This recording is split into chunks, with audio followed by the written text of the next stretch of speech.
Hello, Bitcoiners. Thank you very much. Hello. It's good to be with you.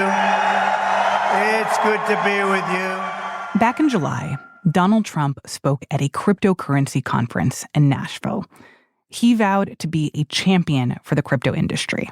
Ultimately, my promise to each and every one of you is this. I will be the pro-innovation and pro-Bitcoin president that America needs and our citizens deserve. This will be one industry, but this will be a thriving industry, a great industry, and I'm going to Then, in September, less than 2 months before the election, he announced he was getting into crypto himself. Trump launched a venture called World Liberty Financial. Former President Trump is rolling out a new cryptocurrency business. Trump announced World Liberty Financial in a live stream on X saying, quote, "Crypto is one of those things we have to do." And if we don't do it, China's going to do it. If we don't do it, other countries are going to do it.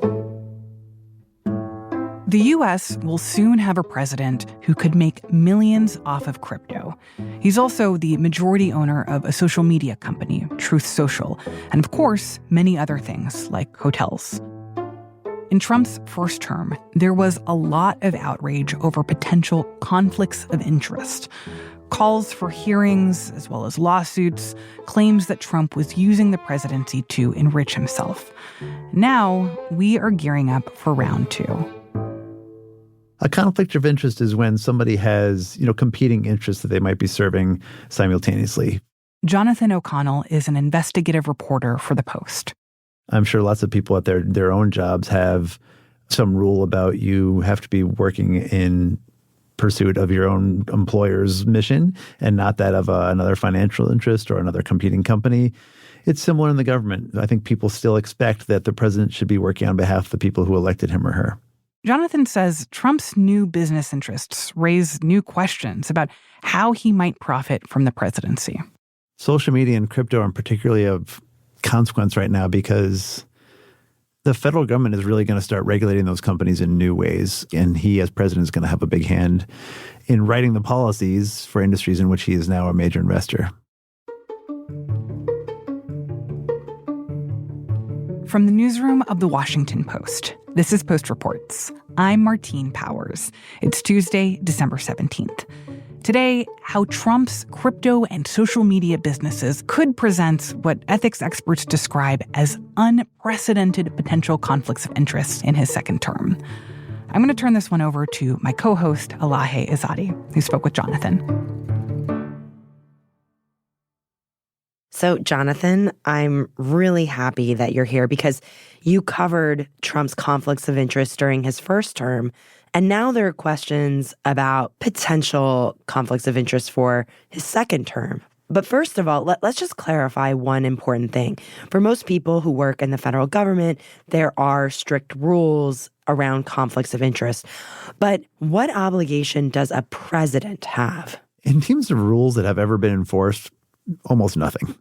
The basic conflict of interest rules that apply to somebody who wants to work for the federal government, like being just an agency employee, at whatever, any agency, do not apply to the president or the vice president. Okay, so like if I just work for like the Food and Drug Administration or whatever, yes. Like I'm under stricter rules than the president. The people have not chosen you for that job. You have, it's a different process. The people have chosen him and the vice president to be vice president. Conflicts and all. Exactly. What about other presidents? What have they done historically?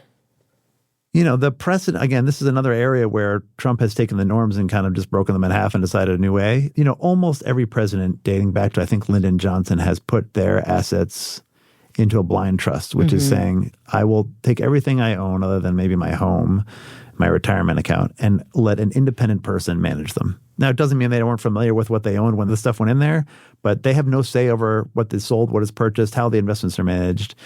The most famous example probably is Jimmy Carter had President Carter had a peanut farm or something? Yeah, I think it was almost like a peanut production or distribution company in Georgia. I see. And he put that into a blind trust when he became president because God forbid we had him doing something to increase the sale price of peanuts while he was president. Hey, but could have that happened. was obviously the professional ethics experts in Washington are having to wrestle with this kind of whole new world where Trump is deciding what he wants to do.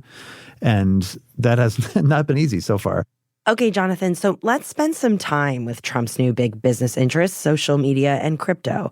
Of those two, which is the most valuable to him at this point? The biggest single thing that he owns now in terms of valuations is his stock in his social media company, Truth Social, the parent company of that, Trump Media and Technology Group.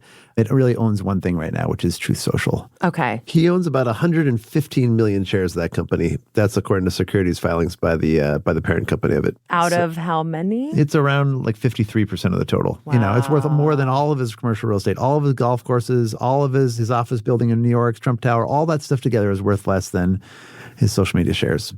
So his stake recently, like around mid-December, you saw the stock trading around $38 or so. That would put the value of his stake at over $4 billion. So it's the biggest deal for him financially, even when you compare all the things he's kind of most known for. And remind me, how did he even get involved in starting a social media business? Well, you'll recall that Trump was kicked off of some social media networks, I think especially after the January 6th riot, and he decided he wanted to have his own. So Truth Social is a social media network favored particularly by people who are right-wing or Trump fans. It's much, much smaller than the larger networks, X, Facebook, Instagram, et cetera. You just haven't seen the type of growth that one would expect for the valuation that it's getting. How do they make money? They sell advertising on Truth Social. Uh-huh. But the company is worth billions of dollars because people want to own the stock. I see. They could own it because they think it's going to be worth more in the future, but they could also own it because they want to be part of the movement that Donald Trump has started and is growing. I mean, that is definitely part of the reason the stock is worth so much that it is. Okay, so what potential conflicts does Truth Social pose for Trump as president? Like, how could his actions as president affect the bottom line for that company? It's a great question. I think that everybody in Congress, in the White House, is expecting there to be a discussion about how to regulate social media. I mean, people have been asking for this for a number of years. Congress has been talking about it for years. And now Trump, being, the incoming president, is going to have a chance to regulate social media.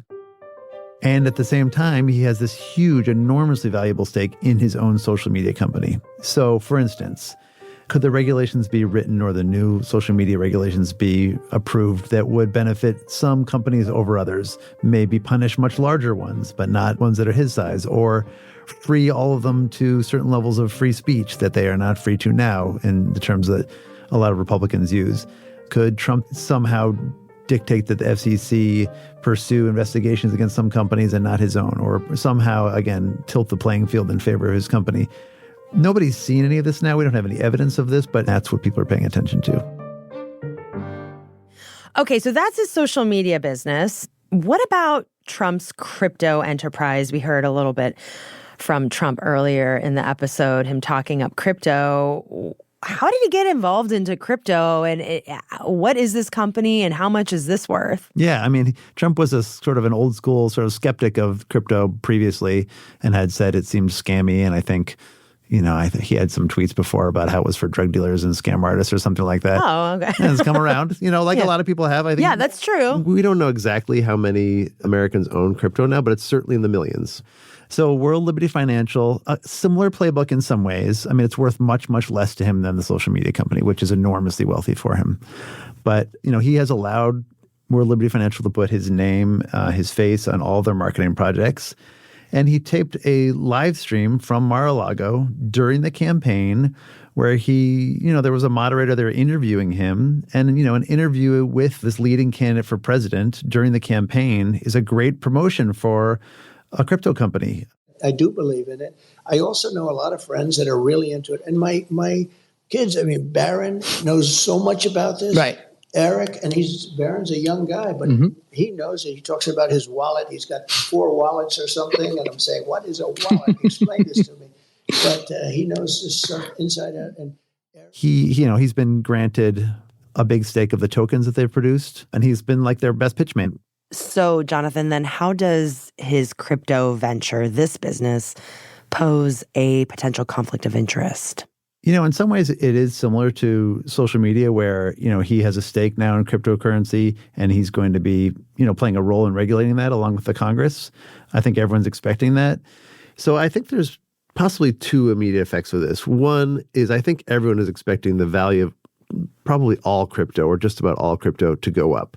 I mean, you've already seen Bitcoin hit this record number. Other crypto has been jumping up in value. I think that's just because everyone is generally expecting that there'll be a loosening of regulations on crypto, and that will help values. I think the second thing that you may see is you may see people try to buy into Trump's coin in particular in order to affiliate themselves with him in some way. You know, this is another access point to him. I mean, you've already seen Justin Sun.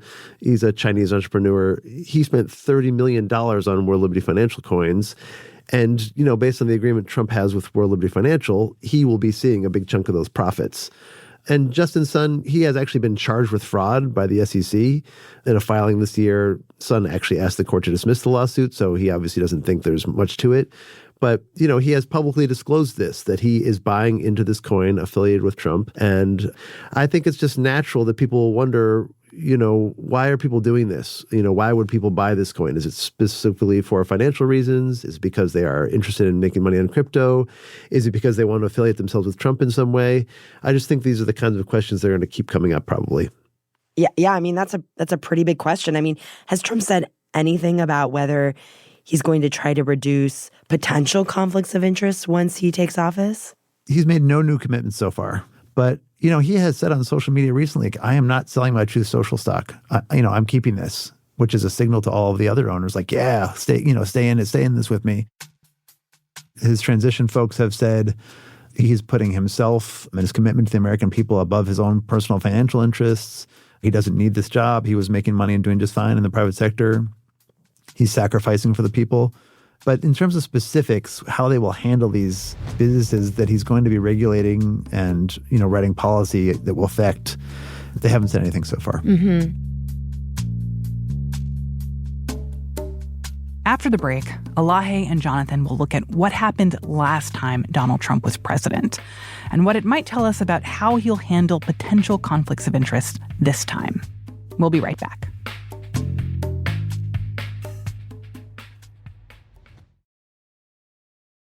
So, Jonathan, you know, we've been talking about what could happen in this next Trump term, but I want to talk about what happened after Trump won in 2016. Like, we've been through this before, you could say, and maybe that can give us an indication of what Trump could or could not do this time around. So, after Trump won in 2016, did he do anything to distance himself from his various businesses?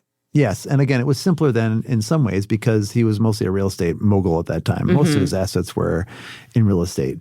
And he held a press conference in mid-January, January 11th, I think it was.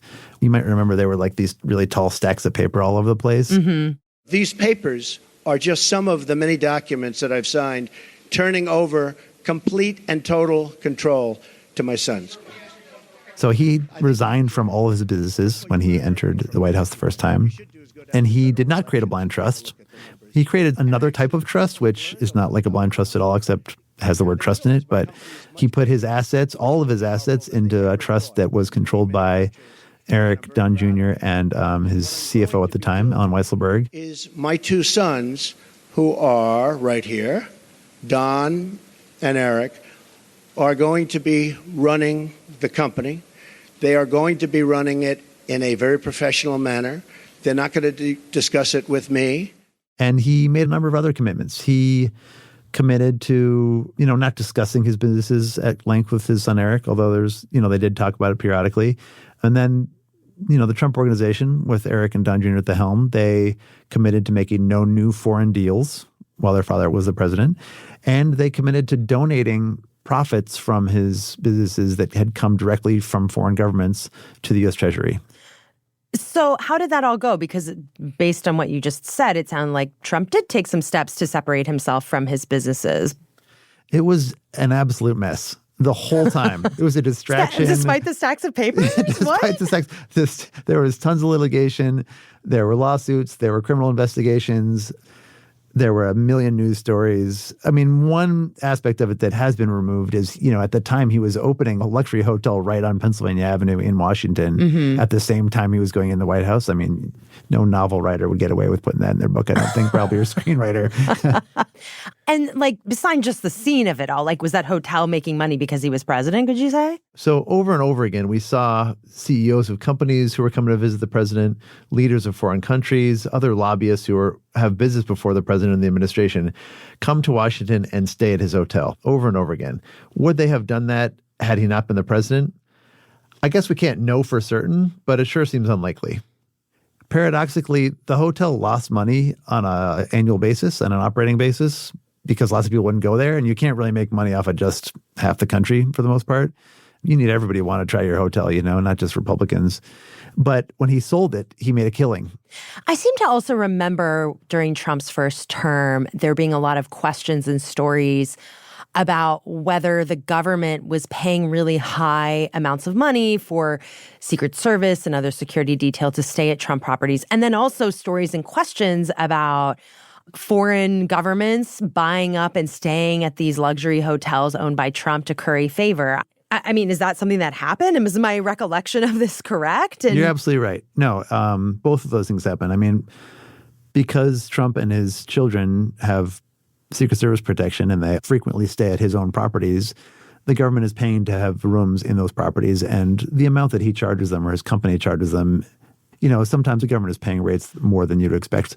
Is it a huge deal to Trump's bottom line? No. Does it bother a lot of people that he does that? Yes. Mm-hmm. So that had really stuck out for that reason. I mean, a number of foreign leaders, it's been documented, stayed at the Trump Hotel in Washington when they were in town to visit him. I mean, I remember we did a project in May of his first year in office where we had a post reporter in the hotel every day for the month. Mm-hmm. And I remember Joe Heim having breakfast in the hotel for us, one of our colleagues. And he was sitting next to the Romanian prime minister, I believe, was in there just to as part of his visit to Washington. And there would be, delegations that would book dozens of rooms and, spend tens of thousands of dollars there. Mm-hmm. And that bothered people. Well, yeah, I remember people were bothered. And this word kept coming up, the emoluments clause, which, to be honest, Jonathan, I had never heard of before. Right. Can you remind me what that was and why that's connected to this discussion about the hotel and where that went? Yes, there is a clause in the U.S. Constitution barring U.S. presidents from accepting emoluments, which are gifts or payments from foreign governments or foreign leaders. This is really the only sort of anti-fraud provision in the Constitution in regards to the president. We wrote a ton of stories about the emoluments clause at that time because it seemed like this might be the thing that really affects a president's behavior. There were a number of lawsuits filed over it, some litigation. And, frankly, in terms of how it affected Trump's behavior, I think, in effect, it did probably very little. There was no court ruling emerged that forced his hand in any way. And by the time that he left office, all those cases went away. So it didn't end up having that, in terms of a tangible effect on him, really anything. Jonathan, I'm just curious if you think the American public even cares about conflicts of interest in 2024, because this is a reoccurring theme. And do people even care that he's about to become president again and that they're even more complicated conflicts of interest than the first time around? I'm genuinely curious how much people care. As somebody who has written many dozens of stories about his business, for close to a decade now, people have written books about his business. There have been, again, many lawsuits, many congressional hearings about whether he, and sometimes how he has enriched himself as the president. Are people going to bother this time? Or are they going to say okay, well, we kind of know who this guy is. We reelected him knowing these things. And now it's kind of up to him to decide what he wants to do. I don't want to say that he did whatever he wanted his first term. He didn't. I mean, one of the better examples of him sort of modifying his behavior mid-course was his Doral golf course and resort in Florida was losing money. He spent a lot of money upgrading it. And then the U.S. had to host the G7 summit. I don't know if you remember this or not. And the government announced that it was going to do a nationwide search for the best place to host the G7 summit. And then very quickly announced, his chief of staff went on TV and announced, after the search, we figured out the best place is Donald Trump's Doral Resort in Florida, which was the most in-your-face. We are using the government specifically to drive money right to a property of Trump's while he's the president. And people, including Republican senators, were like, no, that's too much. And they quickly reversed that decision.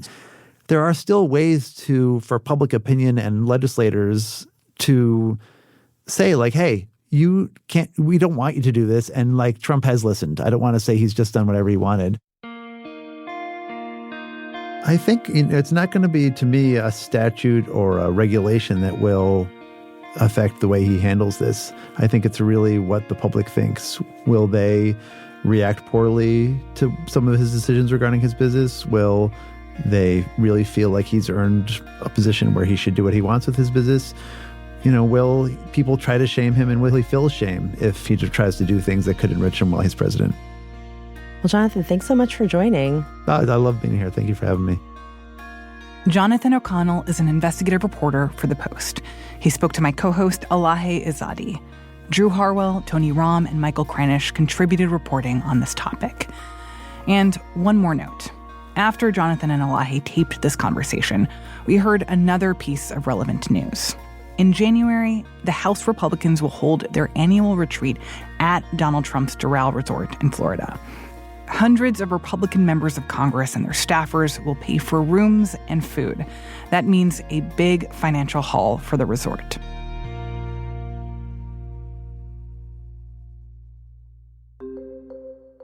So, as you just heard, there's a lot going on in the news about politics and the incoming Trump administration. But there's a lot of other stuff going on too. And here's one last story that caught my eye and really just made me chuckle. One of our colleagues in the sports section has a deep dive investigation into a college football phenomenon, the popularity of bye-week weddings. So for context for non-college football fans, the fall season is usually packed, with game days scheduled for every Saturday, except for the 1 or 2 weekends of the season where the team gets a rest, a bye week. And for newly engaged couples whose families are invested in a particular team, this creates a conundrum. Do you abandon your dreams of a fall wedding? Or do you accept that some portion of your guests will be staring at their phones during your ceremony? That leaves only one solution: a bye-week wedding. Sports reporter Emily Giambalvo took a closer look at this phenomenon. She analyzed 3 years' worth of data from the popular wedding website, The Knot, and she matched it up with game dates. She found that for the majority of teams in the major conferences, idle weeks are, on average, more popular wedding dates than game day Saturdays. That's especially true for teams in the SEC. That matches up with what Emily heard from wedding vendors she spoke with. One event planner in Omaha said that the surge in event bookings the moment when the game day calendar is released is so intense and competitive, she started calling it the Hunger Games effect.